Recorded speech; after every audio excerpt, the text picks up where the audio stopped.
Are we good? We've had a lively exec session, and we're going to go ahead and get started now with our regular open portion of the meeting, and we will start this portion with the Pledge of Allegiance, and Brad will lead us. I pledge allegiance to the flag of the United States of America and to the republic for which it stands, one nation, under God, indivisible, with liberty and justice for all. Thank you, Brad, and thank you, everyone. We are rolling along, and we're all pretty cozy over here. It's great. So we've been in exec, we've come back, and I do believe we have a few modifications to the agenda. If we could address that. Just one, there's a supplemental personnel report dated today. I think everyone got a copy of it. Right, and we have one athletic merger on the docket, and there's another. A second athletic merger. I don't have my agenda open yet. As to what number that would be. That's going to be in addition to K2. There'll actually be 2. Right. So when we get to that point, so appreciate that. Without objection, we will make those adjustments to the agenda, and Jennifer is keeping track of everything that she always does, which we appreciate. There is no one signed up to speak. This is the portion of the meeting that the public can sign up to speak and have your say and say anything you wish to say to us and to the community. We are on tape and streaming live, I believe. Anyone who wish to speak right now? Folks are here to speak in a few minutes, which we appreciate. If not, we'll move on. Since no one spoke, did the board have anything to weigh in on right now? Anything? Here for students. Yes, I certainly do. Oh, see, it's student reps down there. I got lost on that. So board can wait, and we're going to go ahead and hear from the students and the new reps, and you're all going to introduce yourselves. And I'm looking at Ithaca High, but I'm going to start over at LACS. Cool. Hi, I'm Lila. I'm Lila Zussman, senior at LACS. I'm Naomi Sibley. I'm a junior at ACS. Oh, hi, I'm Leo Song. I'm a senior at IHS. Hi, I'm Young-Ak Lee. You can call me Young for short. I'm also a senior at IHS. Hi, I'm Mirabai Singh. I'm an 11th grader at IHS. I'm Asha. I'm also an 11th grader at IHS. We appreciate the introductions, but we're going to go back right to LACS. And so the school started. Any updates? What's going on? Yeah, so school started, and we had our 6th grade orientation. Our Welcoming Allies and Mentors committee welcomed the 6th grade students, and they did a great job. And the next day, we had the whole school orientation, which is something we haven't done in a while at LACS. Yeah, so we had an alternative thinking day, and we had Dr. Lovell Brown come in and speak about some really important things. And we really appreciated that. Thank you. And yeah, the school year is getting started. I believe next week or at the end of this week, our committees and projects will start, which will begin the kind of momentum of, our debate clubs and theater programs. So later in the year, we can get back to you about what's coming up for those things. Excellent. Thanks. Ithaca High, please go ahead. You can just wing it. You don't have to. We've been in school since whenever it started. When did it start? It started. So I think we're going to wing it.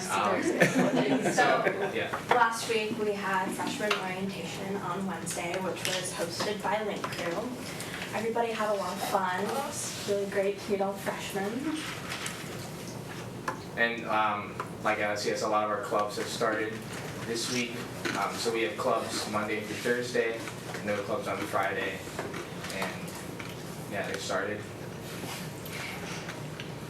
Athletic season has started. There's games have been played. Wins, losses, all that sort of thing. Last Friday there was the varsity football game called a Great School Spirit. They unfortunately lost. And are you anything else? Are you good? it's nice to have you all here. You'll have the opportunity to speak at every board meeting, give updates, reports, whatever you want to report to us. We do meet every Tuesday, basically. On the Tuesdays we're not meeting in this open session, we're meeting in open committee sessions. So that is really where a lot of the work gets done, and most of the work gets done in the district is in that committee work session. It's open to the public. It's open to obviously the board members that are assigned to that topic, but many board members can also go and do go. So we have pretty free-ranging discussions at those meetings. I really encourage you to pick one every now and then just to get an idea of what those meetings are like. They're really run with, directly with one of the administrative team, depending on what the topic is, and it's a great way to hear from them, over a multi-hour session. Typically, they do go for a while. Don't have to stay for the whole thing. We always appreciate the input of students. You're given an opportunity to speak, during the beginning of the meeting. But like everyone else, you can raise your hand when we're having a discussion. When folks are speaking to us about a topic, whether it's staff, students, or the public, you can raise your hand and ask questions or make a comment. And so you're recognized by the chair, who happens to be me, I guess. So, you're at the table. You don't have to sit here the whole time and not say anything. If you want to ask the superintendent questions, Dr. Brown, that's not really what we talked about in our student rep session with you, what changed or whatever. Feel free to put adults, paid administrative personnel on the spot. Ask some questions. They're paid to answer those questions. We are unpaid volunteers, and so we're here as well, and we're happy to answer questions and make comments on anything that's going on in the schools.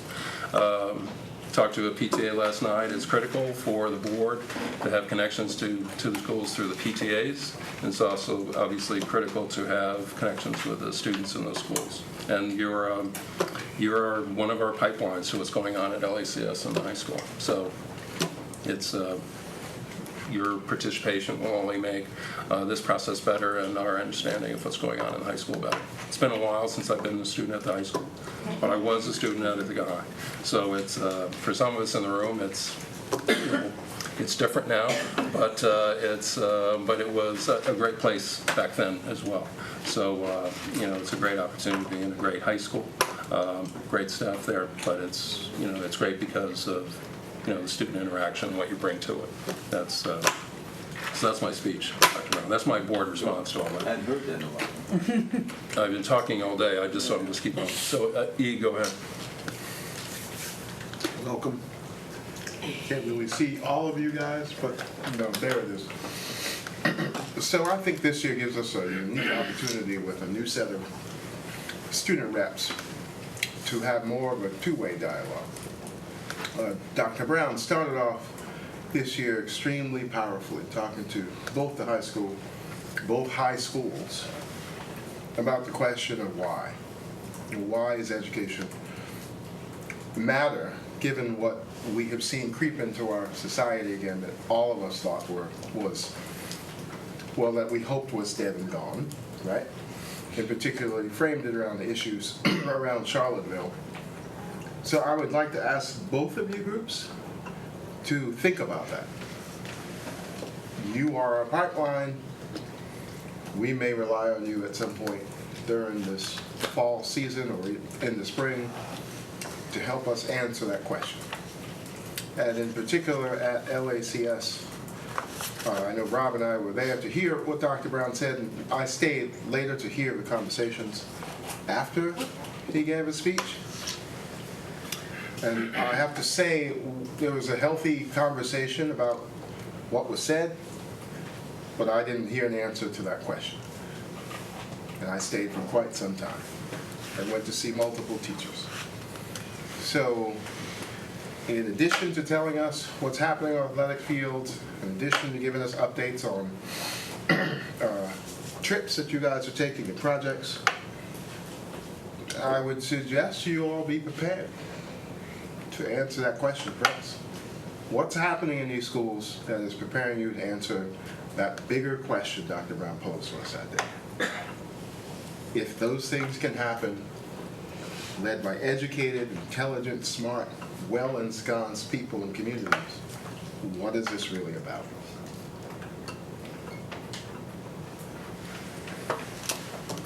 I didn't know there'd be homework. It's a big assignment. You're like, this is our state, leave us alone. Let's go ahead. Welcome all of you. I think to piggyback on both what Rob and Eldred said, this is collaborative and participatory. You guys are not just observers to come and report. We definitely want you as part of the discussion and the dialogue. What I would ask of you is there's plenty of activities and things going on in both schools, and you share that, but we'd love to be invited. We'd like to be there when we can. Don't take for granted that we wouldn't like to see some of the activities. Now, I'm going to say that we may not make everything, but we'd like to know about them and make them when we can. I know I do. I know, a few of us, we kind of travel together sometimes, but we really like to see it. So just don't assume that we want to hear about it. So if there's a date or something, please put it out there for us to participate in and be present. Laura, go ahead. So I just want to introduce myself and tell you about some connections I have with both of your schools. Ithaca High School, I spent 25 years teaching English there, and I still have a lot of friends who are my former colleagues, so I come around fairly often. And LACS, I live across the street, and my daughter went to LACS grades 6 through 9, and she's now an English teacher at LACS, has been for, this is her 7th year there, and so I'm also the liaison for LACS, and I'm really planning on spending a lot of time there this year, and so I'll be seeing you. You're going to live there, apparently. so- Apparently. It's just across the street. Brad, go ahead. Also, welcome to the student reps. I had a chance to go with Dr. Brown on the opening day of school up to Northeast Elementary to start. That was great. It's amazing. The classes are underway minutes after they've arrived. Kids are engaged in activities right away. This is the first day of school. It was fantastic to see, great atmosphere. Then we went down to the high school for the Link crew welcoming the freshmen into the gym. That's quite a sight. The faculty lined up and the freshmen walking between them as they're applauded as they arrive. It's really quite a fun thing to see, and hopefully that spirit continues through.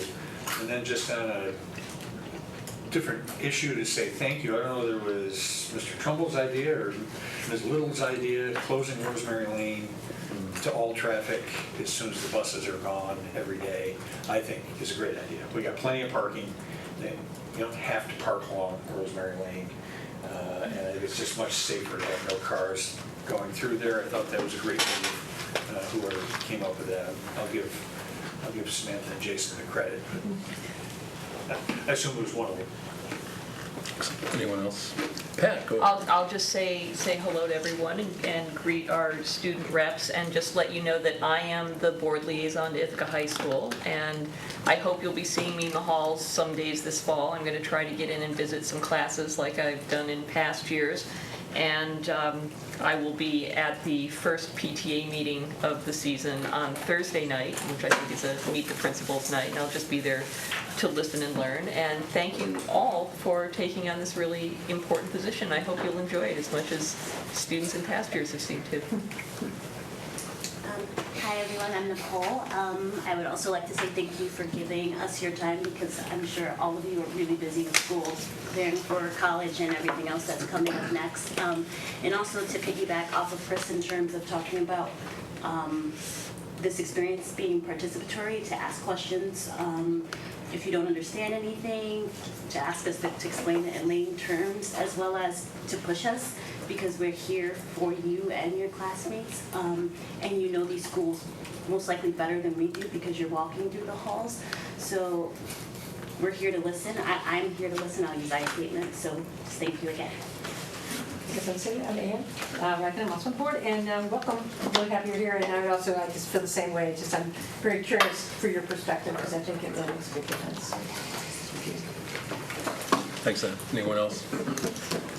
Everybody talk. That's lively group. We are 8 tonight. Sean Evers Bradwell, unfortunately, was pulled away by work, but typically we are 9. So we are a 9-member board, and if we want to do anything, we have to have 5 members vote to do so. But we'll get to voting in a second. And so I think that's good, and we're going to go on to consent agenda. I'll move the consent with the additions. Second. Second by Chris. Any questions? Any comments? Are we good? Can we move on? Move seconded. All in favor? That's everyone. So after much ado, Dr. Brown, we are ready. Thank you for the opportunity. It's been a while since we've been together in the setting, so much has happened. I'm going to invite Dr. Simon up in shortly, in a second, to talk about the young people who have showed up. Since we were together last, school has started, and young people are here. We began with a convocation that included over 1,200 people at Costa Auditorium, where we opened the school year, and then our young people showed up the day after. And we're going to talk about enrollment patterns and where we are as of today. But some artifacts have already been produced that speak to mission moments. I'm going to ask Dr. Esbach to speak about something you have in front of you, an artifact that represents our case study work, coming from our young people at BJM. Dr. Esbach, you want to say a little bit about what? Sure. So first, just if you don't mind a small correction, we now say Beverly J. Martin instead of BJM. Yeah. That's it. Because Beverly J. Martin was a person, as the kids figured out. And then they wanted to know, well, who was she? And they started, this is the 5th graders this past year, and they started with the inquiry of like, well, who is this person? And in order to figure out what they were gonna know how to learn, they had to learn how to learn about the history of a person. So they started studying biographies, and they started studying biographies of people who were change makers, so they started to understand how the flow of a biography happened. Then they learned from some students at Ithaca College came down and taught them how to interview someone, and they practiced interviewing. And then they reached out to Beverly J. Martin's family members and people who had been taught by her, mentored by her, taught with her. So some of our community members who have been with us a long time, like Miss Jackie Melton Scott or Miss Deborah Manning, they were interviewed, but so were Beverly J. Martin's great niece. They were interviewed, and some other folks who had had her as a teacher. Jason Trumbull actually had her when he student taught at Beverly J. Martin. So there were a lot of interviews, and in the process they learned to film interviews, to conduct them, then to cull them, to figure out what was most important, what mattered to them, not what was most important to a reader, but what was most important to them as students in her school. In a school that was named after her. And as they did this, the excitement built. We had a big celebration of her birthday in January, knowing more was coming. I had no idea that this would be the end product. This book is fabulous. The 3 key staff people who worked closely with the students on this project, the 2 teachers and 1 special ed teacher, were just amazing. They were just driven. I want to tell one quick little story. So one of the pictures in the book is copyrighted because it's from another book, the Virginia Hamilton book. So they wanted to get that picture into the book, but they thought, ooh, it's copyrighted. How do we go to the publisher? So these 3 boys sat down and figured out how to get the phone number of the publisher, how to call the publisher by themselves. And the best part of the story, these are 3 5th grade boys, they practiced their voices so they could figure out who had the lowest voice. So they could make the phone call and feel like maybe someone would listen to them. So they went through many rounds of this person not really working with them and finally working with them on it. So there were lots of side pieces of this work. And at the end of the year, they presented this book to the people you see in the front who were interviewed. They came to the celebration. Every family is getting one of these books. You guys get one of these books. And I just can't tell you how proud I am of these students. They were amazing. They did an amazing job. And so did their staff. So I wanted you to have it as a gift. No, outstanding. It's great.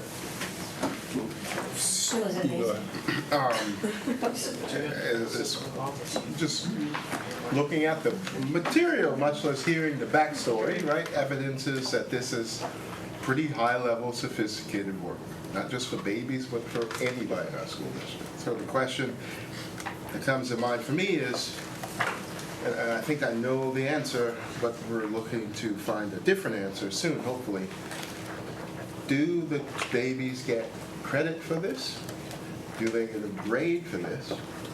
Will this grade be factored into whatever our determining metrics are on report cards? Such a great question. Right? To talk about this as some one-off sideshow is ridiculous at this point. Right? I don't know if I could do that. I don't know if I'd be smart enough to practice my low voice. Right? So it's a rhetorical question, not necessary for you to answer, but you understand why we're asking. And let's not answer now, but No, but I certainly appreciate the question. But let's note, though, that as we talk about true engagement, young people engage in work and not worried about the grade. And this is just their work.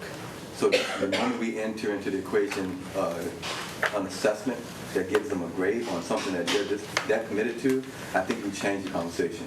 So this is another philosophical concept I hope we have at some point. But to put a grade or a numerical number on this based on someone else's assessment would be a disservice to the young people who committed to it. I hear you. I'm just thinking of the young lady in the movie that we screened, Most Likely to Succeed, who basically said, I know how to get into Harvard, doing what we do now. You want me to move to this stuff, figure out how I get credit for it, and figure out how it gets me into Harvard, right? So there's a, if we're going to transition from one model to another, there have to be steps along that transition. But still a mission moment. Thank you for sharing. Thank you for Well, I'm very, very impressed by this. And here too, I have a personal connection because when Central School was renamed Beverly J. Martin Elementary School, my daughter was fourth grader there. And then in the following year in fifth grade, she was one of the class speakers at their moving up ceremony. And her task was to talk about Beverly J. Martin and why the school was renamed for Beverly Martin. So it's bringing me back to those days. I'm really, really happy that in addition to the main text about Beverly, and love the variety, there's poems, there's haiku, there's the interview, there's so much here, but that there's an outline of the case study process at the end, I really think is outstanding. So our teachers will love to know that you said that. You have more, Dr. Rappers. This is still your time. You're good. And another item that I will get copies for the board. Sixth graders in this celebration in Mrs. Amici class created a transition document for sixth graders coming into Boynton. And it's written from a kid's perspective. I'm going to get you copies of this, but when you go through it, as a sixth grader, it tells you where to go to get a meal, which teaches to talk to you about certain topics. I mean, it's very, very well done in partnership with the PTA administration and the young people who put this together. Another artifact. When we talk about empowering young people, these are just two I wanted to share with you this evening. And Dr. Simons is going to speak about how many young people are feeling empowered in our school district today. Not that, but yeah, just quickly going to share with you, and this is earlier than we've typically done it, but we want to give you a sense of our co-growth side. I'll be brief about this. You have a handout in your board packet, but the story seems to be what happened 5 years ago and a bump in kindergarten levels of what we have not experienced in this district. We have 35 more students in all of our kindergartens combined than our highest other cohort within the elementary ranks. One other thing that I wanted to point out was that our average class size is in total throughout the whole district 18.61 students per teacher, per classroom teacher. You can see some other trends within the data. The elementary enrollment at each building, there's one particular school, Northeast, that has had tremendous growth within the past 4 years. And that's something that is notable, as well as a couple with declines. But most of them are remaining steady. Do we know why? Are these just people moving into the district, or? I was just looking at numbers, and it's the story of the numbers is part of that. So I'm going to be looking into why, whether there were developments, whether there was a baby boom 5 years ago. And the board has passed us to engage with the demographer at some point in the near future, so we're going to be doing that as well. So we'll have Dan. We've asked for to get some demography services, but this is pretty. Ended the year with 2299 in our elementary schools, and they're starting the year with 2514. We're 215 children in the elementary. At the secondary level, you're up 25 or 27, something like that. I mean, it's up, but it's not significant. But at elementary, it's very significant. It's over 200 children more than the end of the year. Great place to be in school. And I'm happy to start exploring those questions and stories. We are interviewing 3 demographers next week. So great. Thank you, Dr. Simon. And Ms. Ainley, as I begin my 8th school year, I just want to say it's an honor and a pleasure to serve as superintendent. It's been an amazing opening for me and our staff. Absolutely, Dr. Brown, and we appreciate your service and the service of the team. And to that point, we have school district business to get to, and we're going to go ahead and do that.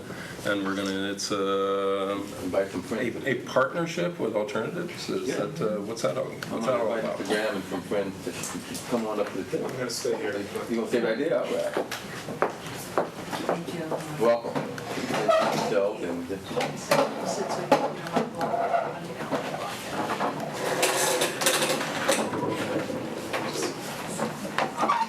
Hopefully all folks can see. I'm Liz Hudson. I'm the Director of Development, Alternatives Federal Credit Union. And I'm Carol Chernikov. I'm the Chief Lending Officer. I'm Joe Cummins. I'm our Community Development Educator. And we're happy to be here. We're going to tell you a little bit about Alternatives and then talk about our Youth Credit Union and our partnership with Reverend J. Martin. So Alternatives Federal Credit Union is a not-for-profit cooperative whose mission is to build wealth and create economic opportunity for underserved people and communities. Alternatives was chartered in 1979 and today has over $100 million in assets and 10,000 members. We are a community development credit union with a vision to lead an economic movement to create thriving, empowered communities with financial freedom for everyone. And here's some of the ways we put this into action. Unlike other financial institutions, we provide free financial counseling, financial education, match savings accounts for first-time home buyers, small business development classes and one-on-one consulting, pre-tax preparation every year for over 2,000 people, it's free, college savers accounts that pays 10% interest, and our student credit union. And our student credit union was started in the spring of 1990 with a vision to educate and empower young people around money. Alternatives provided support staff, technical support, and deposit and bonding insurance. Students were trained as tellers and processed transactions for their peers. Branches were opened at Boynton, LACS, and Ithaca High. After a while, Alternatives realized that elementary students were excited to save money too. So starting in 2005, branches were opened in elementary schools. And now there are branches in every elementary school in the Ithaca City School District.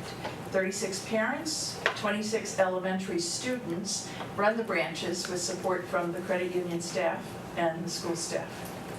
It's important to note that this program does not generate any income for Alternatives. It's part of our commitment to our youth community and to ensure that youth grow up with the financial tools they need. All right, great.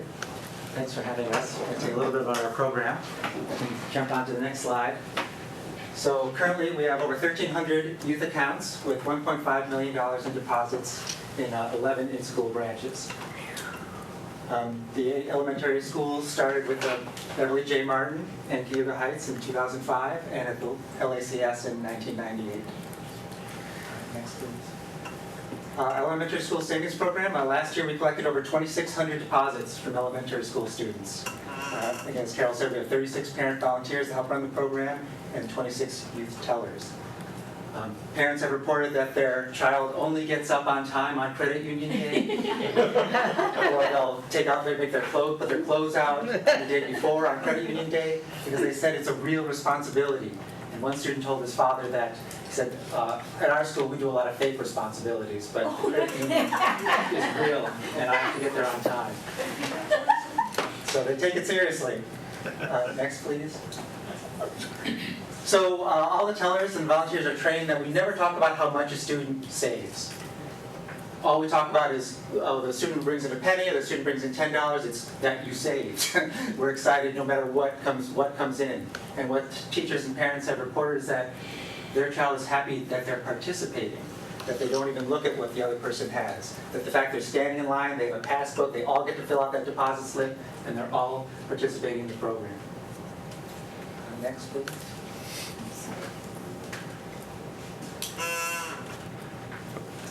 Okay, so back in 2010, we learned that children who have a college savings account are almost 7 times more likely to attend college without an account. And so we developed a program called the College Savers Club, which is next. College Savers Club offers a 10% interest rate for children eligible for free reduced lunch who meet a $2 a week savings goal. That means a kindergarten student who saves $2 a week will have over $2,000 when they graduate high school. Next, please. So even though people have said that, well, $2,000 isn't a lot for college, this is what it means to parents in the program. This parent said, I had nothing when I graduated high school. My kid's going to have $2,000. That makes me a very proud mother. And then what we found out is over the last 3 years, 80% of the families have succeeded in making this goal. So they've already saved $300 for their children. Okay, we also offer the Bill Myers Youth Internship. This pays $2,000 to a high school student intern at Alternatives. It's our partnership with the Youth Employment Service, where youth gains experience in CU operations. And then they get to present a financial education project for other students. And I'll tell you, it sure beats bagging groceries as a high school student. Next, please. Mad City Money is a great program for teenagers. Students get to take on a role of an adult, have a family. They're given an occupation. They're given a spouse, a child, student loan debt, and they have to simulate a month buying what they need for their family. Buying a car, a house, they have to make decisions on clothing, furniture. And they really enjoy doing this. To them it's real, it makes sense, they need to know this. And next. Here, over 300 Ithaca High School seniors purchased Mad City Money in 2016. And my favorite quotation, always, whenever a student goes through this program, this is the first thing that they come back with. So I feel like just that alone makes it completely worth doing. Next, please. So the Young Entrepreneurs Program was a pilot project because we wanted to make sure that children with low income could afford savings if their parents couldn't help them out at school. So this teaches financial education, entrepreneurship, so that students could earn their own money and not have to rely on their parents to save at school. And we also wanted to introduce philanthropy to these students as well, so they could participate in their community. Next, please. So they would make greeting cards, they made calendars, bake sales, whatever. They were really motivated to do these things. They also had money that they could save themselves that they earned. And then they were choosing an organization to donate the money to. Next, please. And then they choose an organization, they get to deliver a big check, they get a tour of the organization, and these children feel like $1 million. They really felt important, they felt like they could make an impact in the community, and they did it themselves. Next, please. And then we found out that the teacher said that for these children in this program, they improved their behavior and social skills. The students started saving even extra money from in addition to their business profits. One teacher overheard a student saying she was going to sell hot chocolate so she could buy her grandmother a Christmas gift this year. And another student who wasn't initially interested in going to college changed her mind after she went through the program. And next, please. Another thing we found out about our branches is that teachers started using the branches to help their students who had special needs. So whether it was just counting, they'd give them change to count, filling out a form, their name, putting their name down, the date, and so on, and including social skills, helping them socialize with other students. So this student got to speak at our annual meeting this year. So I also teach our adult money management class, and Katie Fontana was there recently, and she came up to me and she said, "I remember you.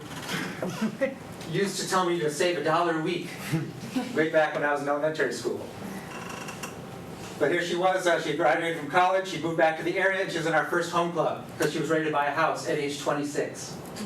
She had been saving for just about almost all of her life, right? And this is what we want for all the children in the Ithaca School District. We want them to have just saving. I've been saving since I was in kindergarten. I've been saving since elementary school, whatever. It's been a priority.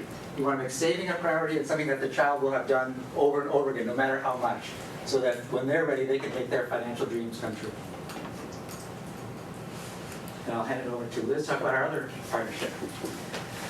Hi. So Alternatives believes that young people are capable and are willing to be empowered around money. We see it every day. Joe's experienced it time and time again. We have ongoing and practical partnerships with the schools in the Ithaca City School District and beyond, as you've heard here today. And we're grateful for the time that you've given us. To better illustrate our work with youth, we thought you might like to know about a specific relationship we have with our neighborhood school, Beverly J. Martin Elementary. And thanks, Dr. Eschbach, for coming today. Thanks for saying Beverly J. Martin. Together, Alternatives and Beverly J. Martin have collaborated on many different things. Joint fundraising projects, volunteer involvement, support for extracurricular opportunities for students, and then perhaps most importantly, as you saw illustrated today, the student credit union itself.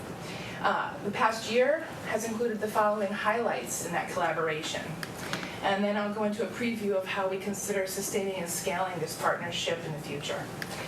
We are better together. We prioritize education and empowering students and families through community fundraising. So we embarked on several joint fundraising initiatives last year, one of which was something that we did in the spring of last year. We raised donations from our members, 10,000 members strong that Carol was telling you about, and community members so the school nurse could offer funding to low-income families who are having trouble meeting medical transportation costs. Students and families shouldn't be worrying about how to get to the doctor. We want kids to be healthy and happy and in school learning with their teachers and peers. We believe in building confidence. So one thing that we were able to work with the school on was inviting the students who had been working all year on The Lion King to come in and enliven our meeting. Oh yeah, here's a picture from the annual meeting of the students performing for a group of people in the room that are not pictured because they're certainly less important than the kids who were there. They kicked off our annual meeting with verve, with vitality. They set the tone for an annual meeting based on how we develop community here in Tompkins County. So that was a great illustration of the importance of the partnership we have with Beverly J. Martin. Finally, we understand financial literacy and financial skill building to be vital to young people's success. Certainly we don't want the first time they think about banking or savings to be when they get their first paycheck. We want them thinking about it long before that point in their life. At a recent meeting with Dr. Susan Eschbach and Bart Abel, prior to the start of this school year that's just begun, we started to explore ways we could sustain and scale this partnership. In what ways were we mission aligned so that we could look to the future to have an impact on students beyond what we were currently doing. One idea we have is to bring entrepreneurial training or entrepreneurial development and skill building to students at the elementary school level. So we see that the kids are willing and able, certainly, to be entrepreneurs, to sell hot chocolate, to sell lemonade, to collect cans and bottles, to create books. They are skilled, talented young people. And so to put that to work financially would be a benefit to them in their future. So one thing we'd like to do, we'd like to explore further with Beverly J. Martin, is there a way that alternatives can support this type of entrepreneurial training in the school so that students in the 3rd grade, and the 4th grade, and the 5th grade can work with teachers and have practical and hands-on experience, research and development and actual implementation of entrepreneurial skills. And if they were coming out of elementary school with that kind of experience, imagine what they may be empowered to do in the future. That's an exciting opportunity for a place like Alternatives, and so we look forward to realizing the potential of this type of collaboration, both in the coming school year and as we move into the future with our neighborhood school at Beverly J. Martin. But we're also in every school, so we're happy to talk to any of you or talk to any other schools about this possibility as well. That's enough from me today. I'm grateful very much for having the chance to chat with you all. If we'd just like to leave you with a few thoughts, and that is, visit your local student credit union. You can talk to the teachers there about when hours are, and come see students make deposits and hear what they have to say about it. Get in touch with us to learn more about how it works. We're happy to tell you the nitty-gritty, to tell you all the details. Support financial literacy education in our schools. I know that you all see lots of nods about that. Our kids are capable, and we'd like to give them the tools to succeed. We'd like to open it for questions, but it looked like someone was pointing. Well, Dr. Esch. So I just wanted to add that you guys also contributed in such a way that the author that we work with, Ty Allen Jackson, who wrote a book, Danny Dollar, you bought the books so that the classrooms could have the books, so that when he came, they could do lessons on financial literacy. And this year's Farm to Table summer school program that mixes with our garden and nutrition case study program are thinking of making their own granola bars to sell as an entrepreneurial thing. So we're trying to try these pieces together so that it doesn't feel to the teachers like there's always some new thing they have to do, but that it just spins on itself and leaves a really wonderful thing. And it's mutually beneficial is the conversation that we keep having. It should be mutually beneficial and always for the kids. Yeah. Questions? More, go ahead. So high school students who participated in Mad Money, how did that come together? How did they get involved with that? I'll turn this over to Joe. It was a lot of planning with the activities director. With Carl. So he did a great job being the liaison with all the department heads to let their students out of class at a certain time. And it was also a partnership with Cornell Cooperative Extension because we used 90 volunteers to run all the different businesses. I was one of the volunteers. It was fun for us too. But as you said, to see the students say, "Oh," realizing, "Gee, I got to think about this. How to balance this? I've got a limited resource here, and how do I make it work?" Because of course the guys all wanted the tricked out pickup truck or the sports car, that sort of thing. So it was hard for them sometimes to strike the balance. It was a great program. Thanks. No, I enjoyed participating. Yeah, Will we'll do it again. Be repeated? Yes, we have a date for this November or December this year. All right. I'd love to see that. Other comments? It was also interesting because there were many staff members who lamented not having something like that. And the first time they had to deal with something was trying to deal with rent when they moved out or whatever, and had not had something going through school. So it didn't only affect the kids, it affected staff members too, who then thought it was fabulous. Ann, go ahead. No, I just want to say thank you for doing this. It's like fantastic programs and really, great contribution. I really like the way it's kind of knitting in with the kind of educational programs that are going on, so I'm really excited to see it. Just have one question. With the savings program, you mentioned it a lot for like the elementary school. Are you doing it in the middle schools and the high schools too, the savings parks that continue? So we keep trying. It's been much more difficult to sustain a savings program in middle school and the high school. Why is that? What I hear from parents about the middle school is that the transition is very difficult for their child. Everything is different and savings just gets dropped down the priority. And then also having a parent volunteer, I think that's the age when students really don't want their parents around. So it's a combination of factors that make it difficult. And then also high school students, when I spoke to them, it was they'd rather just come to the credit union. They don't want to do anything that has to do with the school. Yeah. That's interesting. But the ACS branch that has been going on since 1998. So that's. I still have my passbook from 4th grade. That's great. Which school? I go to... Which one? Where, oh, what Caroline. grade? Yeah, I went to Caroline? Caroline. Oh, great. Elder, did you have? That was going to be my question. Okay. Anything else, Chris? Just very excited. All three of my kids that attended Beverly J. Martin, where's Dr. A? She started with the Savers plan, except, my kids they saved their money, but they would say, hey, Dad, today's banking day, I need $2. I hope they're watching, so I remember that. But no, it's a great program, and I think it definitely helped them carry on, because they all still have their alternatives accounts to this day, and they learned how to save, and they knew what their bank accounts were, and I always used to hit them up and say, hey, can I borrow $1? And they tell me no. So it's definitely great, and it teaches them early and help reinforce what I used to tell them. I said it didn't matter how much money you had, it mattered what you did with it. So thank you. It's interesting, we also interviewed a high school student who said, if you started teaching me about financial issues now, she said, I'm too busy at the high school. She said, I wouldn't, but because I started when I was in elementary school, I'm now the finance person for my clubs. And I know this just comes very easily. I don't have a problem thinking about it or getting involved or asking questions.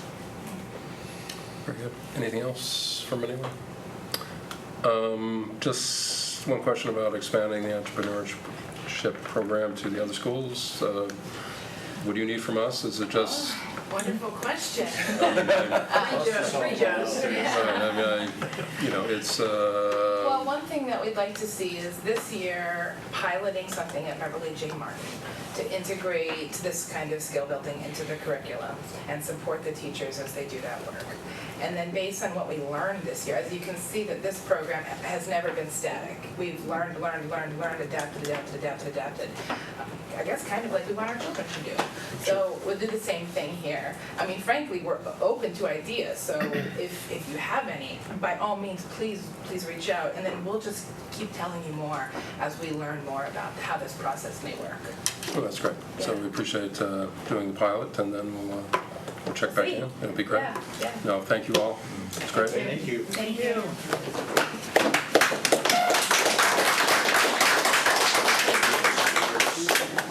So we do have a few more items. Athletic merger with Dryden and Lansing, I believe. A hockey issue. Are we going to... Ms. Little's not here right now, so it's... can't speak to it. Is there anyone that can speak to it, or do we just make it up as we go here? But we have a good idea of what the mergers are about. And according to the form here, that the merger, if approved, would get the roster at 16, which is a good thing, and not displace any Ithaca City School athletes. Is that the Dryden one, or is that... This is the Dryden one. Okay, that's right. So I didn't see the number before. Yeah. And the Lansing merger would add one more. One more. And, what I could see was a goalie. We always keep... In this situation, we need a goal. We need a goalie. You have to be a goalie. Goalies have been an issue in the past, but we need a goalie. Or it would be nice to have another participant on the team, let's put it that way. So, I mean, Samantha obviously is signed up on this, and the coach, and a few more players. Brad, 16, 17. It's good. Is a better number than 12 or 10, Yeah, right? I'd like to be in 20. Right. So that is, Brad has pretty good experience with the women's hockey program at the high school. Typically, and 20 is a really good number for robust practices and a long season, and so 17 would be good at this point. So I don't, well, I'll leave it to others to offer. I'll move the athletic mergers with Dryden and Lansing for girls ice hockey. I'll second. So, Chris, any other questions while we go through this? Mergers are nothing new for specific sports for specific reasons, and typically, these are districts and high schools that don't offer the sport. So if we have an opportunity to provide that to the kids from other districts nearby or not so nearby, we do that historically, as long as as long as we're not overburdening a large team here and playing time for the kids in Ithaca City School District. So it's we offer a lot more sports than other schools do. So it's just we have ice, other schools don't have ice, and one of the things that seems to come up. So if there's no other questions, all in favor? That's everyone. And we'll move on to an international field trip to Costa Rica. Oh, there we go. There, I was wondering why. And we've been to Costa Rica before. Oh. Have you? No, I haven't. But Speaking the royal way. yes, I never go anywhere, so I always approve these things, and I never go. Yeah, this is a different. Claudia's Is this a different trip? Claudia's going to speak to us about the trip that she is scheduling. We have had other teachers go on trips to Costa Rica, and Claudia is going to speak to why and the curricular background for this and why she specifically would like to bring kids there. Excellent. So yeah, I'm Claudia Maitland. I'm a Spanish teacher here at Ithaca High School, and I've been so for over 25 years. I got my 25-year plaque last year. Congratulations. So I teach almost all non-honors students in all grades, 9, 10, 11, and 12. And I was the first Spanish teacher to write the dual credit TC3 Spanish course, and now there are 2 or 3 of them for our Regents level students. Before we just had the AP, but I was very committed to encouraging all students to study at an advanced level. And it doesn't have to be AP, so now they can do that, and they can also get TC3 credit for that. So last year I considered, started researching the idea of leading students on a trip to a Spanish-speaking country, and I pulled my classes, and I said we have an option to Spain, and I'm considering an option to Costa Rica. Costa Rica is significantly cheaper, and there was more interest in that trip. So I went with that trip with Passports, a company that my colleagues Lana Craig and Janet Bowman have used for many years, and very successfully, and they recommended it to me. So I began to advertise, and I didn't get a lot of response. And I called the company back and I said, I don't know. I said, maybe it's still too expensive. Can you bring it down a little bit? And they did. They brought the price down a little bit. And they also suggested having like a parent meeting. So I wrote a letter that kids could take home to talk, discuss it with their parents. And then I offered parent meetings before and after school. And then I got, I got a better response and advertised it in all the Spanish classes and everything. So that's kind of how it came to be.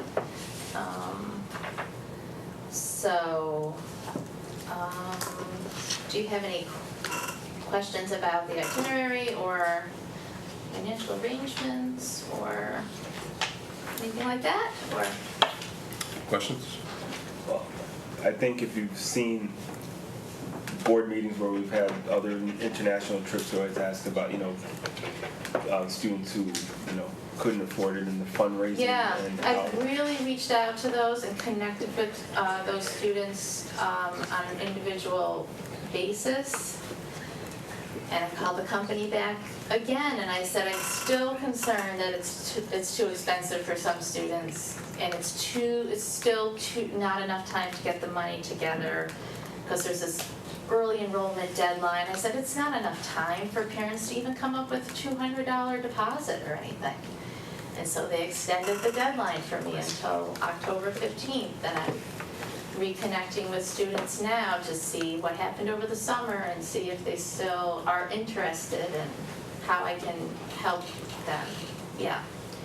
Do you guys do any of your own, do the students do any fundraising? 'Cause I know That's our next meeting, our first meeting. I know you guys are pros at that at ACS, and I think I will actually tap into that resource for ideas. It's a good way to, in our experience, last year I was fortunate enough to go on the Guatemala trip with my school, and we fundraised all the money ourselves. The parents barely paid any money. I think it made it easier for people who wouldn't have otherwise had to go. Absolutely. So that's our next meeting is fundraising. I did notice, so the company offered like a monthly payment plan. Yes. Did students take advantage of that? Oh, yes. Yeah. Absolutely. And so the numbers that you've got here, of a total of what, 25? Or is that a firm commitment? Yes. Yeah. Mm-hmm. That seems. And that's a good number. Yeah. That's. That is a good number. Like I said, I'm kind of holding a spot or two for kids that couldn't get it together, maybe just didn't have the support they needed, so I can reach out to them again. So.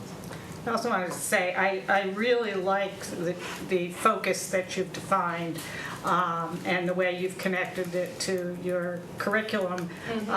The whole focus on environment and environmental issues. That's my favorite topic. Yeah. I'm really impressed by that, and I think it can really offer a unique experience to have a focus like that. And have it be Spanish immersion. Yeah. I like they need that the a lot. vocabulary too.